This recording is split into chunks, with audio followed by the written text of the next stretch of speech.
Hello, students of ninth class. I welcome you all again to this platform of Quick to Learn. And in the previous lecture, we have studied about the rational numbers, their properties, and how to insert three or more than three rational number between two rational numbers by using any of the four methods. तो जो बच्चे आज इसको पहली बार देख रहे हैं वो अपना प्रीवियस लेक्चर जरूर देखें इससे पहले वाला, और उसके बाद इसको कंटिन्यू करें. जिन बच्चों ने हमारा एप्लीकेशन जो है क्विक टू लर्न का वो डाउनलोड नहीं किया है, वो सारे बच्चे डाउनलोड कर लें उसको, क्योंकि उसके अंदर हमने फिजिक्स, केमिस्ट्री, मैथ्स, बायो के सारे लेक्चर्स आपके लिए फ्री रखे हुए हैं. प्रॉपर क्लास की तरह वो अपना फॉलोअप हो रहा है, और उसमें आपको सारी अपनी जो बुक्स हैं आपकी सेलिना की, उनके सारे पीडीएफ सॉल्यूशंस अवेलेबल हैं. वो आपके लिए बिल्कुल एब्सोल्युटली फ्री हैं. वहाँ पे टेस्ट अवेलेबल हैं जो कि टाइम टू टाइम हम लेते रहेंगे. आप लोगों के साथ लाइव सेशंस हम लेते हैं जिसमें कि प्रॉब्लम डिस्कस करते हैं आप लोगों से डायरेक्ट बोलकर और चैट के थ्रू भी, और आप लोगों से बात कर सकते हैं. तो वो एक बहुत अच्छा प्लेटफॉर्म है जिसके थ्रू हम लोग आप लोगों से इंटरेक्ट कर सकते हैं. तो बिना टाइम को वेस्ट किए हुए आज का लेक्चर स्टार्ट करते हैं. एक क्वेश्चन से स्टार्ट करेंगे आज का लेक्चर, जिसमें कि हम लोग ने जो पिछली क्लास में सीखा था उसको हम दोबारा से रिवाइज करेंगे और फिर आज के टॉपिक्स को करेंगे. तो आज हम ये ट्राई करेंगे कि आप लोग अपनी फर्स्ट एक्सरसाइज को यहाँ पर अटेम्प्ट कर सकें अपने फर्स्ट और सेकेंड लेक्चर दोनों देखने के बाद. आज हम अपना सेकेंड लेक्चर परस्यू करने जा रहे हैं. चलिए स्टार्ट करते हैं. तो यहाँ पर जो हमें क्वेश्चन दिखाई दे रहा है वो है, Which of the rational numbers 3/5 and 5/7 is greater? पहले तो हमें बताना है कि 3/5 और 5/7 में से कौन सा रैशनल नंबर बड़ा है. Insert three rational numbers between 3/5 and 5/7. हमें 3/5 और 5/7 के बीच में थ्री रैशनल नंबर्स को इंसर्ट करना है, जो कि हमने पिछली क्लास में चार मेथड से सीखा था. और वो इसमें आगे बोल रहे हैं so that all the 5 numbers are in ascending order of their values. मतलब थ्री रैशनल नंबर इंसर्ट कर लिए, दो नंबर पहले से ही गिवन है, तो इसका मतलब जो 5 नंबर्स हैं उनको असेंडिंग ऑर्डर में छोटे से बड़े की तरफ अरेंज करके बताना है. तो जो हम यहाँ पर जो मेथड फॉलोअप कर रहे हैं वो हम सबसे फर्स्ट मेथड को फॉलो कर रहे हैं. आप कोई भी मेथड लगा सकते हैं चारों में से. तो चलिए देखिए कैसे करना है. सॉल्यूशन पार्ट को समझते हैं.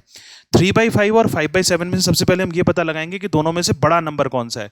और दोनों में से बड़े नंबर को पता लगाने के लिए हम पहले ये पता लगाते हैं कि दोनों के डिनोमिनेटर में एलसीएम क्या आएगा. मतलब दोनों के डिनोमिनेटर को सेम करना पड़ेगा पहले, तभी हम बता पाएंगे न्यूमरेटर को देखकर कि दोनों में से कौन सा नंबर बड़ा है.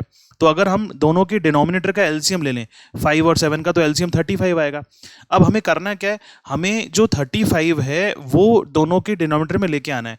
तो जो पहला नंबर है वो 3/5 था, तो इसको हम ऊपर और नीचे न्यूमरेटर डिनोमिनेटर को दोनों को 7 से मल्टीप्लाई कर देंगे. और जो सेकंड नंबर है वो 5/7 है, इसको 5 से मल्टीप्लाई कर देंगे न्यूमरेटर और डिनोमिनेटर को, ताकि डिनोमिनेटर में एलसीएम 35 बन सके. तो हमारे दोनों नंबर बन गए 21/35 एंड 25/35. अब इन दोनों नंबरों के न्यूमरेटर को देखेंगे तो आपको इजीली पता लग जाएगा कि कौन सा नंबर बड़ा है. 21 और 25 में बड़ा कौन सा है, 25 बड़ा है. इस कारण से 21/35 जो है वो 25/35 से छोटा हो जाएगा. और 21/35 क्या था, 3/5 था. और 5/7 जो है वो दूसरा नंबर बन गया. इसका मतलब 5/7 यहाँ पर ग्रेटर नंबर आ गया. ठीक है. ये ग्रेटर नंबर को पता लगाने का रीजन ये है कि हमें ये पता लगेगा कि हमें इसको असेंडिंग ऑर्डर में अरेंज करना है, तो छोटा कहाँ पे रहेगा और बड़ा कहाँ पे रहेगा. दूसरा रीजन एक और है कि आपने एक मेथड सीखा था जिसके अंदर हम एक्स और वाई मान के कर रहे थे क्वेश्चन को. उस केस में भी आपको लेसर और ग्रेटर रैशनल नंबर को पता लगाना पड़ेगा, उसको अलग अलग शो करना पड़ेगा. अब हमें यहाँ पर ये पता लग चुका है कि 3/5 जो है वो 5/7 से छोटा है. तो हम पहला मेथड अप्लाई करने जा रहे हैं कि 3/5 और 5/7 के बीच में कौन सा रैशनल नंबर होगा. इन दोनों को ऐड करो और 2 से डिवाइड करो, दोनों का एवरेज निकाल लो. तो ये सॉल्व होकर कितना आ गया, 3/5 और 5/7 के बीच में 23/35. अब आप लोग यहाँ पे देख पा रहे होंगे कि पहला नंबर 3/5 है और लास्ट वाला नंबर 5/7 है, और इसके बीच में 23/35 आ गया. अब हमें 3 रैशनल नंबर इंसर्ट करने थे. आप लोगों को सबको ईजिली दिखाई दे रहा होगा, एक रैशनल नंबर तो आ चुका है, दूसरा रैशनल नंबर हम यहां निकालेंगे और तीसरा यहां निकाल लेंगे. ठीक है. अब देखिए ध्यान से कि 23/35 और 3/5, मतलब पहला जो नंबर है हमारा 3/5 और 23/35, ये दोनों नंबर जो है इनके बीच में जो रैशनल नंबर निकाल सकते हैं हम, वो सेम मेथड फॉलो करेंगे. 3/5 प्लस 23/35/2. और 23/35 और 5/7 के बीच में अगर नंबर निकालना है तो इन दोनों को जोड़ लेंगे, तो 23/35 प्लस 5/7/2. तो ये हमारा फर्स्ट मेथड था. और इसको सिंप्लीफाई करने के बाद हमें क्या नजर आ रहा है, देखिए 3/5 और 5/7 हमारे दो नंबर थे, इनके बीच में अगर हम इनको सॉल्व कर लें, इस पार्ट को देखो सॉल्व करके हमें यहाँ नजर आ रहा है ये, और ये 23/35 एज इट इज आ गया, और ये वाला नंबर जो है 24/35 इसको हमने सॉल्व करके यहाँ पे देखा। तो ये जो नंबर निकल के आए हमारे वो क्या आ गए, 22/35, 23/35 और 24/35। तो ये सारे नंबर जो हमें दिखाई दे रहे हैं, ये तीनों नंबर, ये तीन रैशनल नंबर हमें दो नंबरों के बीच में मिल गए। इसको मैं दोबारा से एक बार हाईलाइट करके दिखाता हूं आप लोगों को।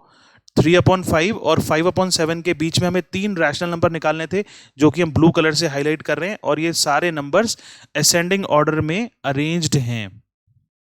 चलिए अब हम पढ़ेंगे, काफी इंपॉर्टेंट पॉइंट है, properties of rational numbers. Rational numbers को क्यू से डिनोट करते हैं और इनकी प्रॉपर्टीज क्या होंगी। तो फर्स्ट प्रॉपर्टी है, द सम ऑफ टू और more rational number is always a rational number. दो या दो से ज्यादा रैशनल नंबर को अगर हम ऐड करते हैं तो उनका आंसर रैशनल नंबर ही आता है।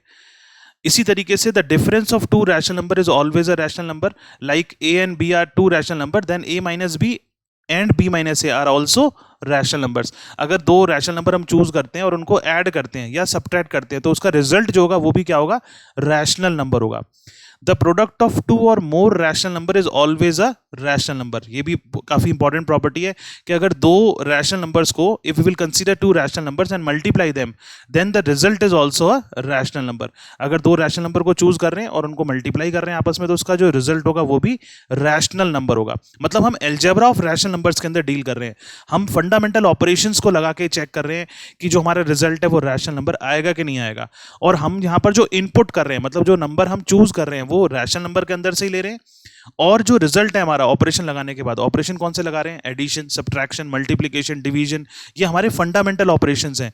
इनको जब हम अप्लाई करेंगे और जो रिजल्ट आएगा, वो रिजल्ट हम चेक कर रहे हैं कि वो रिजल्ट कहां से आ रहा है, और वो रिजल्ट हमें दिखाई दे रहा है कि वो रैशनल नंबर के अंदर से ही आ रहा है। ठीक है, जो फोर्थ पॉइंट है वो है, the division of a rational number by a non zero rational number is always a rational number. आपको मैंने पिछली क्लास में बताया था कि जीरो से अगर हम किसी नंबर को डिवाइड करेंगे तो वो नॉट डिफाइंड हो जाता है, इनफाइनाइट हो जाता है। इसीलिए यहाँ पे नॉन जीरो रैशनल नंबर बोला गया है कि अगर हम एक रैशनल नंबर चूज करें और उसको नॉन जीरो रैशनल नंबर से डिवाइड करें तो जो रिजल्ट आएगा वो भी एक रैशनल नंबर होगा। इस बात को सारे बच्चे समझिए। यहां पर हम क्या देख रहे हैं, यहां पे हम ये देख रहे हैं कि हमने जो इनपुट किया वो रैशनल नंबर के अंदर से किया। मतलब जितने भी रैशनल नंबर हैं, यहां से हमने दो नंबर चूज किए, मान लेते हैं ए एंड बी। अब इस a and b rational number में सबसे पहले हमने एडिशन किया, ए प्लस बी निकाला, उसके बाद हमने ए माइनस बी निकाला, उसके बाद हमने ए मल्टीप्लाइड बाई बी निकाला, उसके बाद हमने ए डिवाइडेड बाई बी किया, ए डिवाइडेड बाई बी, जहां पर कि बी जो है वो नॉट इक्वल टू जीरो होगा, मतलब नॉन जीरो रैशनल नंबर होगा। तो हमने क्या देखा कि इन सारे ऑपरेशंस को लगाने के बाद जो रिजल्ट आ रहा है वो भी एक रैशनल नंबर आ रहा है। ठीक है, डिफरेंट रैशनल नंबर होंगे, इसका रिजल्ट निकाला, इसका रिजल्ट निकाला, सारे नंबरों का जो आंसर है वो क्या निकल के आ रहा है, रैशनल नंबर आ रहा है। तो हमने क्या ऑब्जर्व किया, अब सारे बच्चे ध्यान से समझना, बहुत इंपॉर्टेंट प्रॉपर्टी है कि अगर हम इनपुट जो कर रहे हैं, मतलब ए और बी जो हमने नंबर चूज किए वो रैशनल नंबर के अंदर से लिए, और जो रिजल्ट आ रहा है वो भी रैशनल नंबर में दिखाई दे रहा है, तो रैशनल नंबर तो एक ही सेट है। तो हो क्या रहा है कि हम इनपुट कर रहे हैं रैशनल नंबर में से, और आउटपुट भी हमें रैशनल नंबर के अंदर ही नजर आ रहा है। इस लॉ को बोलते हैं मैथ्स के अंदर closure law. Closure law.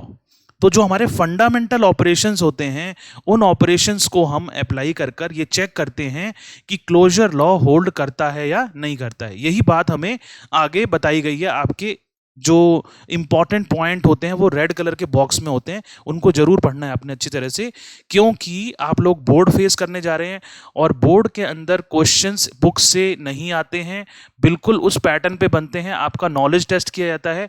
ICSC का बोर्ड का एग्जाम का पेपर कभी भी क्वेश्चन रिपीट नहीं होते हैं, उसमें आपको क्वेश्चन डिफरेंट मिलते हैं, बहुत ही अच्छी तरह से क्वेश्चन फ्रेम होते हैं।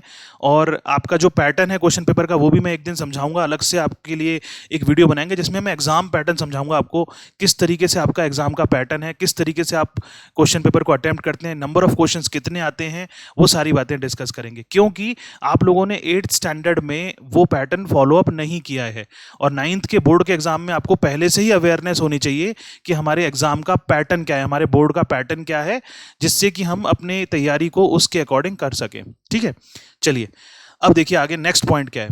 तो यहाँ पे जो डिवीजन वाला पॉइंट है वो समझाया गया था कि a अपॉन b जो है वो हमेशा एक रैशनल नंबर होगा जब हम डिवाइड करेंगे दो रैशनल नंबर्स को। अब देखो यहाँ क्या बोला है, जो मैंने बात समझाई वो यहाँ पे समझाया हुआ है। Since the sum of the two rational number is always a rational number, we say that the set of rational number is closed for addition। देखो कितनी ये लाइन जो लिखी है closed for addition, ये closed for addition को ही मैंने यहाँ पे बोला है क्लोजर लॉ। ये क्लोजर लॉ यही चीज है, ठीक है। तो यहां से हमें क्या पता लगा, in the same way the set of rational number is closed for subtraction, multiplication and division। closed for means closure law hold कर रहा है यहां पर। तो इस तरीके से यहां पर हमने जो प्रॉपर्टीज है उनको समझा है। अब हमारा जो नेक्स्ट टॉपिक है काफी इंपॉर्टेंट है, जिसमें कि हम डेसिमल रिप्रेजेंटेशन सीखेंगे रैशनल नंबर्स का। चलिए बच्चों, अब हम यहाँ पर जो टॉपिक कंटिन्यू कर रहे हैं काफ़ी इंपॉर्टेंट है, लास्ट टॉपिक मान सकते हैं इसको रैशनल नंबर्स के लिए।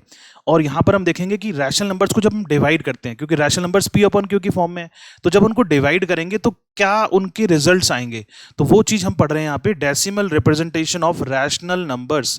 रैशनल नंबर्स को डिवाइड करने के बाद जो उनका आउटपुट निकल के आ रहा है वो कैसा है। तो वो दो तरीके का आउटपुट हम देखते हैं, या तो वो टर्मिनेटिंग डेसिमल होगा या फिर वो नॉन टर्मिनेटिंग रैकरिंग डेसिमल होगा। टर्मिनेटिंग डेसिमल का मतलब हम जब डिवाइड करते हैं तो जो आंसर है वो पॉइंट्स के बाद कुछ जगह पर कुछ डिजिट्स के बाद खत्म हो जाता है, मतलब डिवाइड हो जाता है, पूरा पूरा कंप्लीटली डिवाइड हो जाता है। नॉन टर्मिनेटिंग का मतलब है कि कंप्लीटली डिवाइड नहीं होता और वो नंबर आगे तक चलते चले जाते हैं। और इसमें एक वर्ड यूज किया है रैकरिंग। ये रैकरिंग वर्ड जो है वो ये बना है रीअकरिंग से। रीअकरिंग, रीअकर होते हैं, बार बार वो नंबर्स अकर होते हैं। तो दो तरीके की डेसिमल रिप्रेजेंटेशन है रैशनल नंबर्स के लिए। सारे बच्चे ध्यान से समझो, या तो वो नंबर ऐसे होंगे जैसे कि हमने यहाँ पे एग्जांपल लिया 1/8 का, तो 1/8 को जब हम सॉल्व करेंगे, मतलब 1 को 8 से डिवाइड करेंगे, तो इसका आंसर 0.125 आ जाएगा। मतलब फाइनली वो पूरा कंप्लीटली डिवाइड हो जाएगा, पॉइंट्स के अंदर आंसर आ रहा है, कोई प्रॉब्लम नहीं है। इसका मतलब ऐसे नंबर और भी हो सकते हैं, जैसे हमने 1/25 देखा तो ये 0.04 आ रहा है। 3 होल नंबर 2/5 को सॉल्व करेंगे तो 3.4 आ रहा है। तो कहने का मतलब है यहां पर जब हम सॉल्व कर रहे हैं क्वेश्चन को, या जो भी हमारा फ्रैक्शन है या जो भी हमारा रैशनल नंबर है उसको डिवाइड कर रहे हैं, तो यहां पर हो क्या रहा है, the division is exact, no remainder is left, remainder नहीं बचेगा। The quotient of such division is called terminating decimals. इसका मतलब ऐसे नंबर्स जो कि हमारे टर्मिनेटिंग डेसिमल्स होते हैं वो रैशनल नंबर होते हैं। ध्यान रखना सारे बच्चे कि यहां पर क्या हो रहा है, डिवीजन एग्जैक्ट हो रहा है, पूरा पूरा सॉल्व हो रहा है क्वेश्चन, और जो नंबर है वो डिवाइड हो रहा है। तो हमारा जो आंसर आएगा वो हमारा कैसा आंसर होगा, उसको हम बोलेंगे टर्मिनेटिंग डेसिमल्स, और वो रैशनल नंबर कहलाया जाएगा। यहां पर एक प्रॉपर्टी है बहुत इंपॉर्टेंट, सारे बच्चे समझना, कि यहां पे हमने जो एग्जांपल्स लिए सारे देखो 1/8 है। जब हम 1/8 को सॉल्व कर रहे हैं तो इसका आंसर 0.125 आ रहा है। दूसरा जो पॉइंट है उसके अंदर हम देख रहे हैं, दूसरे एग्जांपल में 1/25 है, तो जब हम इसको सॉल्व कर रहे हैं तो इसका आंसर 0.04 आ रहा है। तीसरे एग्जांपल में हमने देखा कि ये नंबर था 3 होल नंबर 2/5, इसको सॉल्व करेंगे तो 2/5 है, ये मैंने यहाँ पे 3/2 लिख दिया, इसको 2/5 लिखना है ना, हाँ जी 2/5। अगर हम इसको सिंप्लीफाई करें तो ये हो जाएगा 17/5 है ना, 3 × 5 15 + 2 17/5, और इसको सॉल्व करके आंसर आ रहा है 3.4। तो आगे चल के आप लोग ये प्रॉपर्टी देखोगे इसके अंदर कि ये जो नंबर्स हैं इनको एक्चुअली डिवाइड करने की जरूरत नहीं है। जो नंबर कंप्लीटली एग्जैक्ट डिवीजन हो जाता है, जिनका रिमाइंडर नहीं बचता है, तो वो क्यों नहीं बचता है, उसका रीजन क्या है, वो भी सीखना जरूरी है। यहाँ पर हम यही चीज सीख रहे हैं कि हमें ज्यादा मेहनत ना करनी पड़े, हम प्रॉपर्टीज के अकॉर्डिंग क्वेश्चन को सॉल्व करें। तो आप सारे बच्चे ध्यान से समझो, इस प्रॉपर्टी को मैं यही समझा देता हूं। अगर हम 1/8 में, क्योंकि हम डिवाइड किससे कर रहे हैं, डिनोमिनेटर से डिवाइड कर रहे हैं, तो हमें सिर्फ डिनोमिनेटर पे फोकस करना है। तो सारे बच्चे समझना ध्यान से, ये जो 1/8 है इसमें अगर हम डिनोमिनेटर को फैक्टराइज करें तो ये हो जाएगा 2⁻3। डिनोमिनेटर जो है, देखो सारे बच्चे ध्यान से, डिनोमिनेटर जो है वो 2⁻3 बन जाता है, ठीक है। अगर हम सेकंड नंबर को देखें 1/25, तो यहां पे जो डिनोमिनेटर है वो 5 का स्क्वायर हो रहा है, अगर हम देखें ध्यान से। और थर्ड जो नंबर है 17/5, उसमें डिनोमिनेटर में 5 है ही पहले से ही, 5 की पावर 1 है। तो जितने भी नंबर एग्जैक्टली डिवाइड हो जाते हैं या फिर जिनका रिमाइंडर 1 नहीं बचता है, उनकी खास बात क्या होती है कि उनका जो डिनोमिनेटर है, ये आप देखो मैंने एनसर्कल करके दिखाया, ये जो डिनोमिनेटर है, ये डिनोमिनेटर हमेशा 2 का फैक्टर होगा या 5 का फैक्टर होगा या दोनों का फैक्टर होगा। तो हम इसको बोलेंगे 2 की पावर m और 5 की पावर n की फॉर्म में होगा डिनोमिनेटर।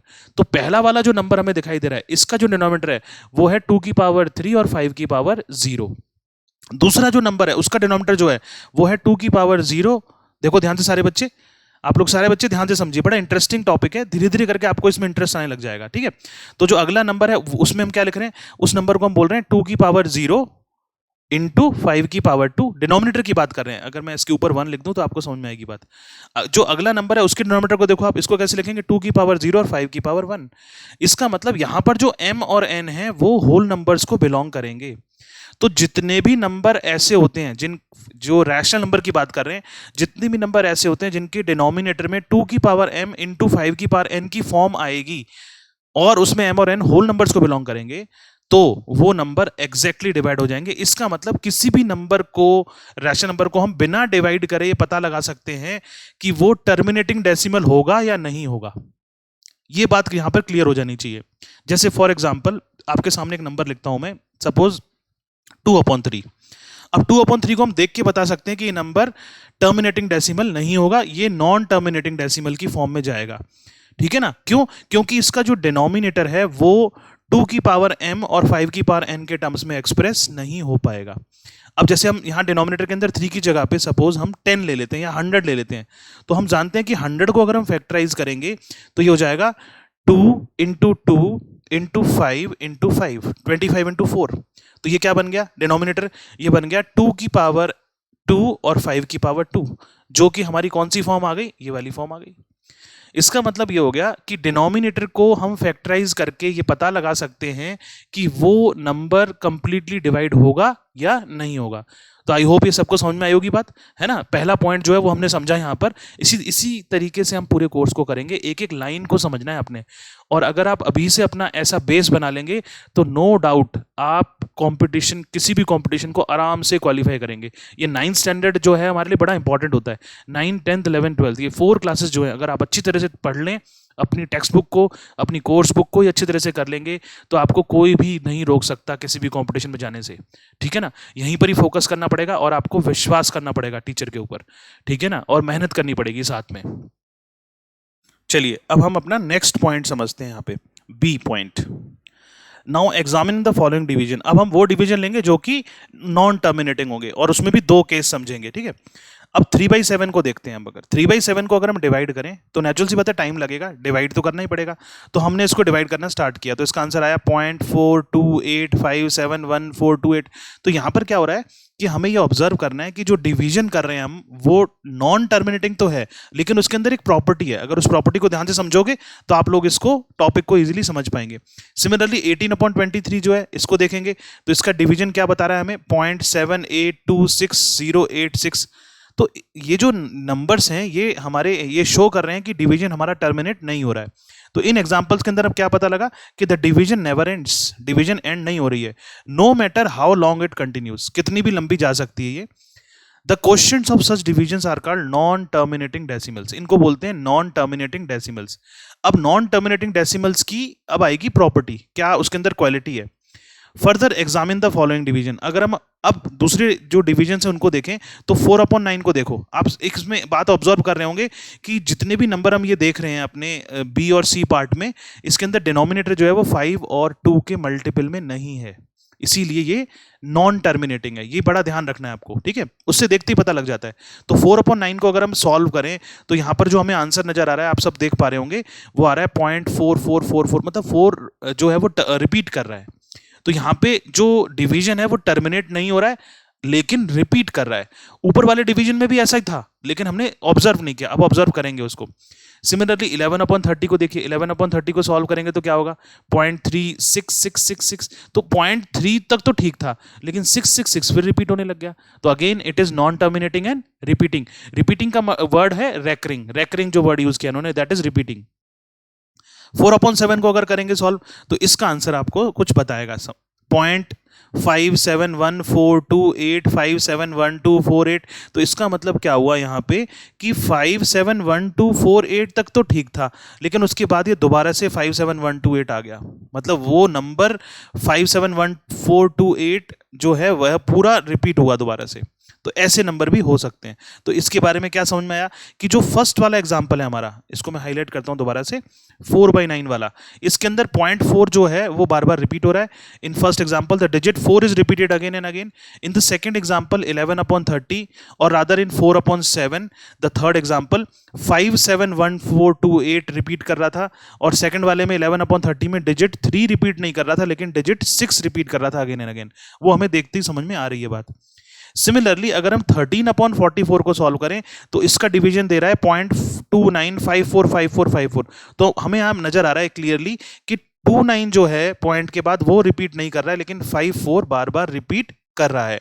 तो इन सारे केसेस के अंदर जो डिवीजन हो रहा है वो एंड नहीं हो रहा है, टर्मिनेट नहीं हो रहा है। And in the decimal part, अगर डेसिमल पार्ट के अंदर देखेंगे तो either a single digit or the set of digit repeats in some specific order, या तो सिंगल डिजिट रिपीट हो रहा है या फिर कुछ डिजिट छोड़ के वो डिजिट आपस में रिपीट कर रहे हैं। तो ऐसे नॉन टर्मिनेटिंग डेसिमल को, इन नंबर्स को क्या बोलते हैं फिर? नॉन टर्मिनेटिंग, जो टर्मिनेट नहीं करते हैं, मतलब डिवीजन नहीं होता उनका पूरा, वो चलते चले जाते हैं आगे। इन विच अ डिजिट और set of digit repeats continuously, तो जो डिजिट है वो रिपीट करते हैं कंटिन्यूसली, तो इनको बोलते हैं रैकरिंग या फिर पीरियोडिक या फिर सर्कुलेटिंग डेसिमल। 3 नाम बताए देखो, या तो रैकरिंग बोलेंगे या पीरियोडिक बोलेंगे या फिर सर्कुलेटिंग डेसिमल बोलेंगे। और इसके अंदर जो डिजिट रिपीट करता है उसको बोला जाता है period of the recurring decimal. ये नॉर्मली बच्चे नहीं जानते हैं कि जो डेसिमल रिप्रेजेंटेशन है, जो नॉन टर्मिनेटिंग डेसिमल रिप्रेजेंटेशन है जिसमें डिजिट रिपीट होते हैं, तो वो रिपीटिंग डिजिट्स को क्या बोलते हैं? That is the period of the circulating decimal. तो जैसे हमने 4/9 देखा था, तो 4/9 में क्या हो रहा था? 0.444 चल रहा था, तो 4 बार बार रिपीट हो रहा था, इसको बोलेंगे 4 is the period of this rational number. Similarly 11/30 को देखेंगे तो 0.3666 है, तो 3 रिपीट नहीं कर रहा है, रिपीट क्या कर रहा है? 6, तो 6 इसका पीरियड है। पीरियड का मतलब क्या होता है? पीरियोडिक, हम आगे चल के इसको बहुत यूज करने वाले हैं वर्ड को। ये बात है फ्रीक्वेंसी से, कौन सा नंबर कितनी बार कैसे रिपीट हो रहा है। तो 4 बार बार रिपीट हो रहा है तो 4 पीरियड हुआ, 6 बार बार रिपीट हो रहा है तो 6 पीरियड होगा। सिमिलरली 4/7 को देखें अगर, तो 0.571428 571428, तो इसमें 571428 बार बार रिपीट हो रहा है, इसको हम इसका पीरियड बोलेंगे। ठीक है, तो पीरियड ऑफ रैकरिंग डेसिमल जो है उनके बेसिस पर हम उसको एक शॉर्ट फॉर्म में लिख सकते हैं। बात समझिए दोबारा से, जो डेसिमल रिप्रेजेंटेशन है उसके पीरियड के हिसाब से उसको लिख सकते हैं। आगे कैसे लिख सकते हैं सारे बच्चे देखो, जैसे 4/9 था, तो 4/9 को हमने क्या बोला? 0.4444, ये बार बार रिपीट हो रहा है, तो इसका पीरियड क्या है? 0.4 है, तो हम इसको लिख सकते हैं 0.4 के ऊपर एक डॉट लगा देंगे, या फिर इसको लिखेंगे 0.4 बार। जो बार बार रिपीट हो रहा है नंबर, जो पीरियड है उस नंबर का, उसके ऊपर एक लाइन खींचेंगे या डॉट लगाएंगे, ठीक है, उसको 0.4 बार बोलते हैं। इसी तरीके से अगर हम 11/30 को देखें तो 11/30 क्या था? 0.3666 एंड सो ऑन। तो हम इस तरीके से तो हम नहीं लिखेंगे इसको, है ना, तो इसका तरीका क्या बनाया? 0.3 पीरियड क्या है? 6, तो 6 के ऊपर डॉट लगा देंगे एक, या फिर क्या बोलेंगे? 0.36 के ऊपर एक बार लगा देंगे। तो ये हमारे जो पीरियड है उसका सिग्निफिकेंस है कि पीरियड को हम क्यों पढ़ते हैं, ताकि हम उसको अलग तरीके से लिख पाएं। जो हमारा रैशनल नंबर है उसको अगर हम डिवाइड कर रहे हैं और वो नॉन टर्मिनेटिंग है और रिपीटिंग है, तो हम उसको किस तरीके से रिप्रेजेंट करेंगे। अब जैसे हमने एक और एग्जाम्पल देखा यहाँ पे 13/44 का, तो 13/44 को अगर हम सिंप्लीफाई करेंगे तो इसका आंसर आ रहा था 0.29545454 एंड सो ऑन। तो यहां पर हम देख रहे हैं कि 54 रिपीट हो रहा है बार बार, तो इसको कैसे लिखा जाएगा? 0.2954 लिख के 5 और 4 पे दोनों पे डॉट लगा देंगे, या फिर क्या करेंगे? 0.2954 पे बार लगा देंगे। तो मेरे हिसाब से बार वाला जो है ना वो ज्यादा बेटर है, क्योंकि उससे वो नंबर पूरा कंप्लीटली हाइड हो जाता है। ऐसे ही हमने 4/7 को देखा, देखो सारे बच्चे ध्यान से समझना। 4/7 को अगर देखें तो ये आ रहा था 0.5714 आ रहा था, 0.571428 571428 एंड सो ऑन। तो यहां पर हम देख रहे हैं कि 571428 बार बार रिपीट हो रहा है, तो इसको कैसे लिख सकते हैं?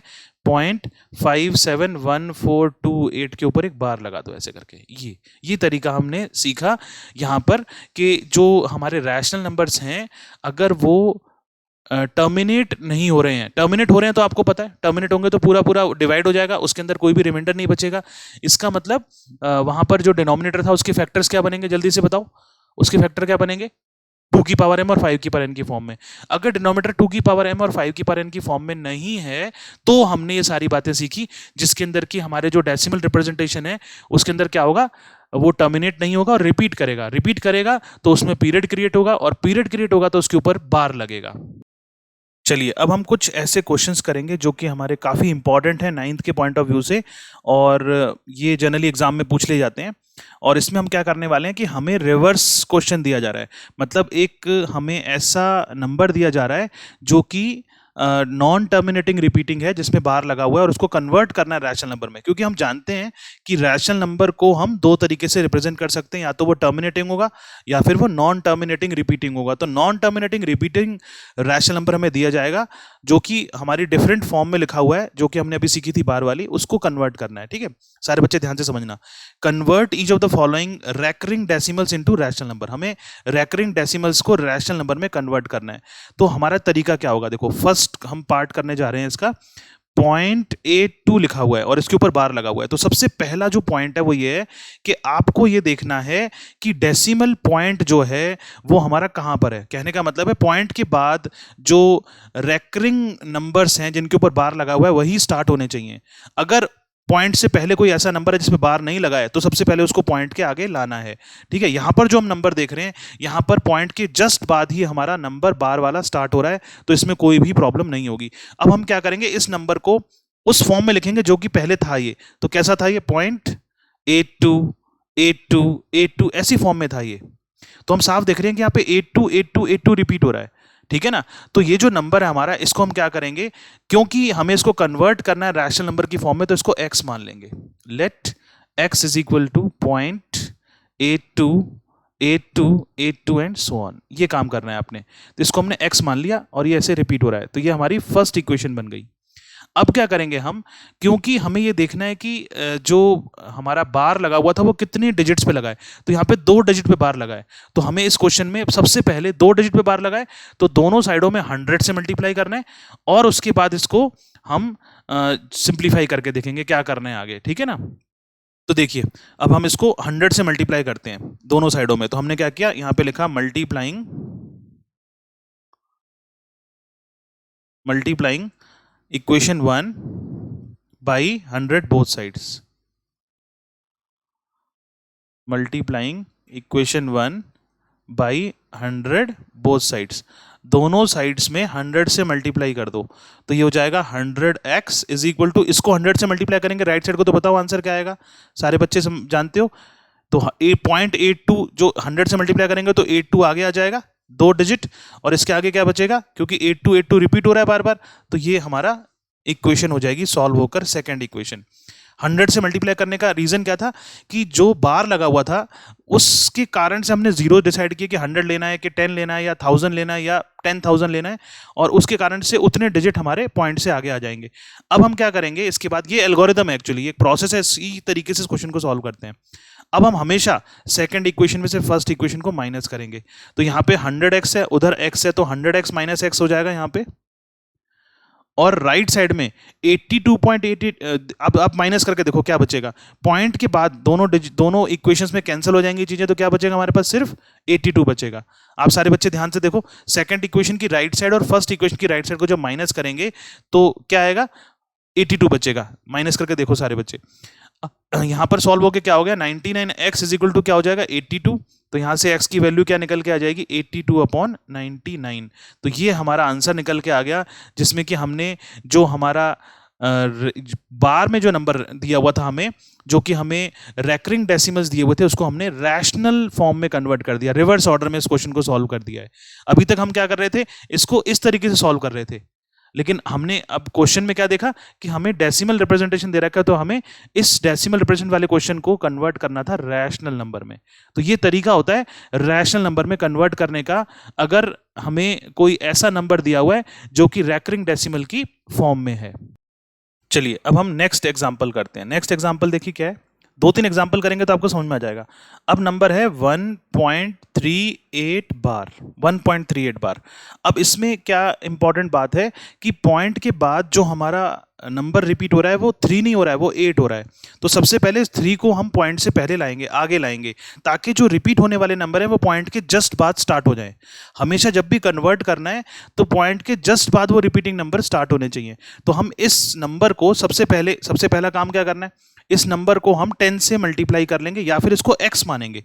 सबसे पहला काम होता है let x is equal to 1.38 bar, क्योंकि हमें x की वैल्यू फाइंड आउट करनी है। x हमारा वो रैशनल नंबर है, क्योंकि इक्वेशन बनेगी तभी हम मल्टीप्लाई कर सकते हैं। अब हमने क्या किया, इस इक्वेशन को दोनों साइडों में 10 से मल्टीप्लाई कर दिया। 10 से क्यों किया, क्योंकि पॉइंट के बाद 3 है, उसके बाद 8 8 8 रिपीट हो रहा है, तो हमारा नॉन रेकरिंग नंबर जो है वो 3 है, मतलब एक ही नंबर है, तो इसलिए 10 से मल्टीप्लाई किया, तो ये बन जाएगा 13.8 बार।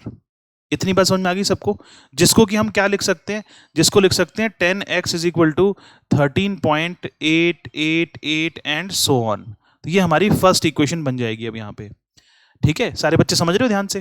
अब क्या करेंगे आप, अब इसके अंदर आप यहाँ पर जो 888 रिपीट हो रहा था, देखो ध्यान से, यहाँ पर रेपिटेशन कितने डिजिट का हो रहा है, रेकरिंग हमारा पीरियड क्या है, सिर्फ 8 है, तो एक नंबर रिपीट हो रहा है, इसीलिए इसको दोबारा से 10 से मल्टीप्लाई करेंगे इस इक्वेशन को। तो यहाँ पर हम लिखेंगे multiplying equation 1 by 10 both sides. 10 से मल्टीप्लाई क्यों किया सारे बच्चे बताओ, 10 से मल्टीप्लाई क्यों किया, क्योंकि जो रिपीटिशन हो रहा है डिजिट का वो एक डिजिट का ही हो रहा है, इसीलिए 10 से किया है। अगर 2 डिजिट का हो रहा था तो 100 से करते, 3 का हो रहा था तो 1000 से करते। तो यहाँ पे 10 से मल्टीप्लाई करेंगे दोनों तरफ, तो ये हो जाएगा 100x इज इक्वल टू, यहाँ पे 10 से मल्टीप्लाई करेंगे राइट साइड में तो क्या होगा, 8 आगे आ जाएगा, तो ये हो जाएगा 138.888 एंड सो ऑन। ये बन जाएगी सेकंड इक्वेशन।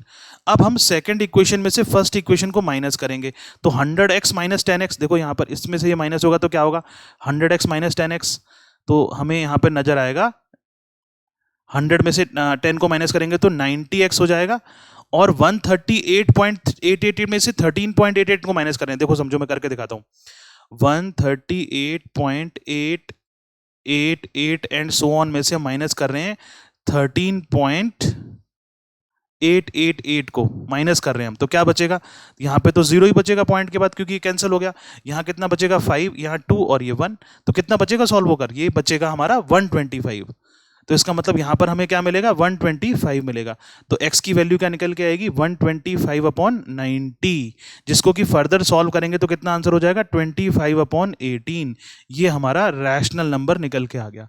इस तरीके से सॉल्व करते हैं हम इसको। तो आई होप ये सबको समझ में आया होगा कि जो हमारे ऐसे नंबर हैं जो रेकरिंग डेसिमल्स हैं, उनको रैशनल नंबर में कैसे कन्वर्ट करते हैं। चलिए बच्चों, अब हम एक और एग्जाम्पल देखते हैं, और इसमें है 0.64, देखो सारे बच्चे ध्यान से, नंबर है 0.6438 के ऊपर बार है। तो सबसे पहला काम क्या करेंगे, जल्दी से बताओ, सोच के बताइए जल्दी से। सबसे पहले इस नंबर को x मानेंगे, let x is equal to 0.6438 के ऊपर बार लगा हुआ है, सबसे पहले इसको x मानेंगे। इसके बाद क्या करेंगे, इसके बाद आप देखेंगे कि हमारा जो रेकरिंग डिजिट हैं वो कितने पॉइंट के बाद कितने डिजिट के बाद स्टार्ट हो रहे हैं। तो ये 0.64 जो है वो रेकरिंग नहीं है, मतलब 0.64 नॉन रेकरिंग डिजिट है, इसको हमें पॉइंट से पहले लाना है। तो इसको आप 100 से मल्टीप्लाई करेंगे पहले, तो इस इक्वेशन को आप 100 से मल्टीप्लाई करेंगे दोनों साइडों में, तो 100x इज इक्वल टू हो जाएगा 64.38 बार। ठीक है, अब इसके बाद क्या करेंगे, आप इसको थोड़ा सा एक्सपेंड कर लेंगे, तो इसको लिख देंगे हम 38 38 38 एंड सो ऑन। ये हो गया 100x, ये हमारी फर्स्ट इक्वेशन बन गई। हमेशा फर्स्ट इक्वेशन कौन सी होगी, जिसमें कि पॉइंट के जस्ट बाद रेकरिंग डिजिट होंगे, तो वो हमें बनाना पड़ेगा, कुछ क्वेश्चन में बना बनाया मिल जाएगा। अब आप क्या करेंगे, इसके बाद आप देखेंगे कि इसका पीरियड क्या था, तो हमें साफ नजर आ रहा है इसका पीरियड था 38 रिपीट हो रहा है बार बार, तो इसको फिर हम 100 से मल्टीप्लाई करेंगे दोबारा से, ताकि वो एक 38 वाला डिजिट आगे शिफ्ट हो जाए। तो हम यहां लिखेंगे multiplying equation 1 by 100 both sides, दोनों साइड्स में 100 से मल्टीप्लाई कर दो, तो ये बन जाएगा 10,000 x इज इक्वल टू 6438.38 38, अब पॉइंट के बाद तो 38 38 रिपीट ही हो रहे हैं, ये बन गई सेकंड इक्वेशन। अब सेकंड इक्वेशन में से फर्स्ट इक्वेशन को माइनस करेंगे, तो ये हमारा एल्गोरिदम है, मतलब क्वेश्चंस को सॉल्व करने का एक तरीका है जिसमें कि ऑलमोस्ट सेम प्रोसेस फॉलो हो रहा है।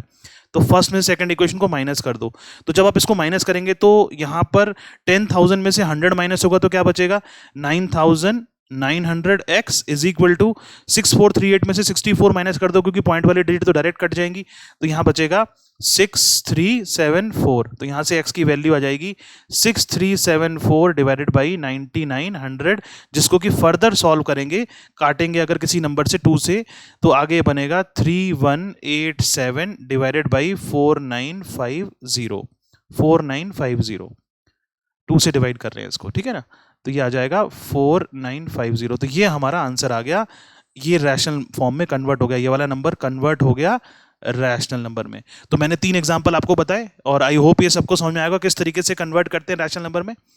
अब इसके बाद हम सीखेंगे शॉर्टकट, एक शॉर्ट ट्रिक सीखेंगे जिससे कि सीधा आंसर निकल के आ जाएगा। क्योंकि देखो शॉर्ट ट्रिक का फायदा तभी है जब हम लॉन्ग मेथड को समझ के आ रहे हो, ताकि आप समझ पाएं कि उसका इंपॉर्टेंस क्या है, उस शॉर्टकट मेथड की इंपॉर्टेंस क्या है। चलिए बच्चों, अब हम शॉर्टकट सीखते हैं। देखो कैसे, यहाँ पर हमने समझाया ऑल्टरनेटिव मेथड। दूसरा मेथड क्या होता है, एक रैकरिंग डेसिमल को रैशनल फॉर्म में कन्वर्ट करने का।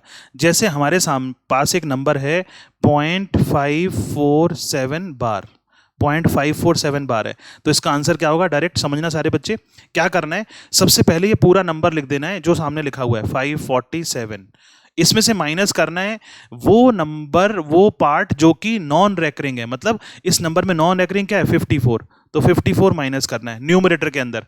अब आती है बात डिनोमिनेटर की। डिनोमिनेटर में क्या करना है, आपको लिखना है 9, और 9 के बाद, 9 का मतलब क्या है, 9 क्यों आया, क्योंकि कितने, उसका पीरियड क्या है, आप देखेंगे कि 54 जो है हमारा 0.54 जो था, उसके बाद 7 रिपीट हो रहा है बार बार, तो कौन सा नंबर कितने डिजिट रिपीट हो रहे हैं, एक डिजिट रिपीट हो रहा है तो वो 9 आएगा, और कितने नॉन रिपीटिंग डिजिट हैं, 2, तो यहाँ पे 2 जीरो लगा देंगे आप, 9 के आगे 2 जीरो लगा देंगे, बस ये आंसर हो गया। इसको सॉल्व करेंगे क्या हो जाएगा, 493/900।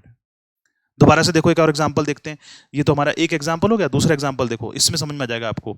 0.48 के ऊपर बार है, तो जल्दी से बताओ क्या करेंगे, न्यूमरेटर में सीधा लिखेंगे 48 में से क्या माइनस करेंगे, जो नंबर रिपीट नहीं हो रहा है, नॉन रिपीटिंग कौन सा है, नॉन रेकरिंग कौन सा है, 4, डिवाइडेड बाई कितने डिजिट रिपीट हो रहे हैं, एक डिजिट रिपीट हो रहा है 88, तो 9 लिखेंगे, और कितने नॉन रिपीटिंग है, एक है नॉन रिपीटिंग 4, तो 0 लगा देंगे, तो कितना हो जाएगा ये 44/90, तो इसका आंसर हो जाएगा 22/45। तो इस तरीके से हम शॉर्टकट मेथड को फॉलो करके अपने आंसर को फाइंड आउट कर सकते हैं। इसमें और भी एग्जांपल्स हैं, आप लोग उनको अपनी बुक से देखें और अपनी फर्स्ट एक्सरसाइज को जरूर ट्राई करें, और उसकी प्रॉब्लम्स को आप हमें पहले से ही बता दें, ठीक है। तो मुझे ऐसा लगता है कि ये जो टॉपिक आज हमने पढ़ा आज काफ़ी इंपॉर्टेंट था और बच्चों को समझ में भी आया होगा। हो सकता है इसमें से कुछ पार्ट आपके कोर्स में ना हो, लेकिन आप सारी चीज़ों को समझिए, क्योंकि ये हम जो तैयारी कर रहे हैं वो एक्चुअली किसी कंपटीशन के लिए तैयारी कर रहे हैं, तो बेस यही बनेगा, किसी टॉपिक को छोड़ना नहीं है, ठीक है। अगर सिलेबस रिड्यूस भी होता है फिर भी आप कोशिश करिए कि सारे टॉपिक्स को आप पढ़ें, समझे बच्चे। अच्छा, अब दूसरी बहुत इंपॉर्टेंट बात कि आप लोग सारे बच्चे जितने भी देख रहे हैं इस वीडियो को या इस लेक्चर को, अगर उन्होंने एप्लीकेशन को डाउनलोड नहीं किया है तो डिस्क्रिप्शन में लिंक है, उस एप्लीकेशन को डाउनलोड करिए, आपके लिए बेनिफिशियल है, कोई हम उसके लिए आपसे चार्ज नहीं कर रहे हैं, आप उसका बेनिफिट उठाइए। उसका रीज़न क्या है कि वो आप अपने कंफर्ट पे पढ़ सकते हैं, वहाँ पर आपको ये सारी चीज़ें अवेलेबल हैं। दूसरी बात, हम यहाँ पर इस प्लेटफॉर्म पर यूट्यूब पर आपको PDF अवेलेबल नहीं करा सकते, आपको असाइनमेंट नहीं दे सकते, आपके टेस्ट नहीं ले सकते, वो सारी चीज़ें वहाँ पे इजीली ले सकते हैं। सारी PDF अवेलेबल है, आप उसको यूज़ करिए स्टडी मटेरियल के अंदर और बेनिफिट उठाइए। Thank you very much for today's lecture. Student, stay healthy.